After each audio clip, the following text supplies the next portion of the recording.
Assalamualaikum warahmatullahi wabarakatuh. Berawal dari sejarah pondok pesantren merupakan lembaga pendidikan Islam tertua di Indonesia. Pondok pesantren berasal dari kata santri yang berarti kaum pelajar atau ulama. Dari itulah pondok pesantren menjadi sebuah lembaga pendidikan bagi para santri atau pelajar. Pondok pesantren juga merupakan pendidikan multifungsi bagi semua santri atau pelajarnya, karena di pondok semua diajarkan tentang ilmu-ilmu yang berguna dan bermanfaat seperti ilmu agama dan ilmu umum dan ilmu-ilmu lainnya. Dan disinilah pondok pesantren Barakatul Islah dirintis oleh sang kiai yang mempunyai jiwa semangat yang tinggi di depan para sahabat dan teman-teman beliau dan di hadapan para santrinya. Tepat tanggal 2 Jumadil Akhir 1441 Hijriah, 26 Februari 2020 Masehi, Rabu. Dan semoga pondok pesantren Barakatul Islam menjadi pondok pesantren yang besar dan berguna bagi bangsa dan negara kita Indonesia. Dan semoga menjadi wadah pencipta pemimpin-pemimpin yang berjiwa Quraini, pemimpin yang jujur dan pemimpin yang cerdas. Amin. Dan dalam sebuah karya ini, saya menguraikan bahwasanya dari tahun ke tahun selalu diadakan memperingati Hari Santri pada tanggal 22 Oktober, sejak ditempatkannya Hari Santri Nusantara oleh Kementerian Agama dan Direktur Jenderal Pendidikan Islam. Pada tahun 2015, dari itu setiap tahunnya selalu menggelar tema yang berbeda-beda tentang Hari Santri secara berurutan. Dari tahun 2016 mengusung tema dari pesantren untuk Indonesia.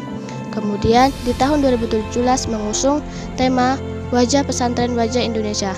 Tahun 2019 bertema Bersama Santri Damailah Negeri.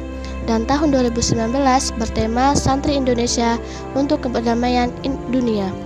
Dan untuk memperingati Hari Santri 2020 secara khusus mengusung tema Santri Sehat Indonesia Kuat. Hal ini mengingati Indonesia di dunia secara umumnya masih diliputi pandemi corona, virus COVID-19.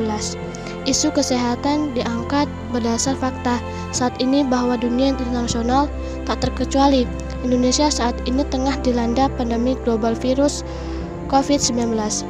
Dan dari itu beberapa pondok pesantren ada yang berhasil melakukan upaya pencegahan, pengendalian, dan penanganan dampak COVID-19. Dan dari itu menjadi bukti nyata bahwa pesantren juga memiliki kemampuan dan di tengah-tengah pandemi. Berbagi keterbatasan fasilitas yang dimiliki pondok pesantren. Modal utamanya adalah tradisi kedisiplinan yang selama ini yang diajarkan kepada para santri, keteladanan dan sikap kehati-hatian sang kiai dan pemimpin pondok pesantren, karena mereka akan mengutamakan keselamatan santri dibanding proses pelajaran di pesantren. Dan banyak juga cara yang lain yang dilakukan oleh para santri yang dibimbing ustazah, seperti bersih-bersih setiap hari, berolahraga kecil pagi dan sore, dan berdoa setiap waktu yang terbaik dengan tujuan agar semua selalu sehat dan terhindar dari segala penyakit dan masih hangat di dunia termasuk Indonesia, yaitu COVID-19. Semoga doa-doa kami buat guru-guru kami dan orang tua kami dan kami semua di sini selalu terkabulkan.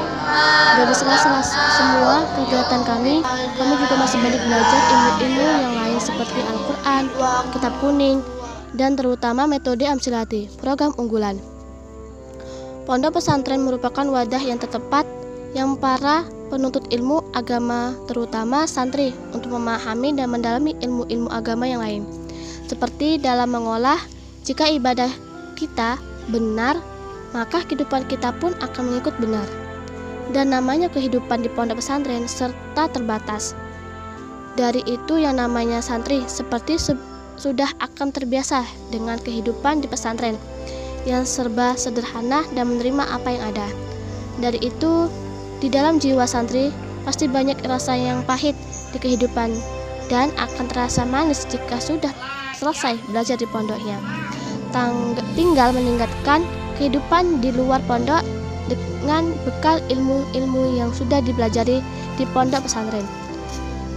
Tinggal keyakinan dan kesungguhan kita di pondok. Seterusnya, Indonesia tidak akan bisa menjadi bangsa yang kuat bila sumber daya manusia tidak sehat.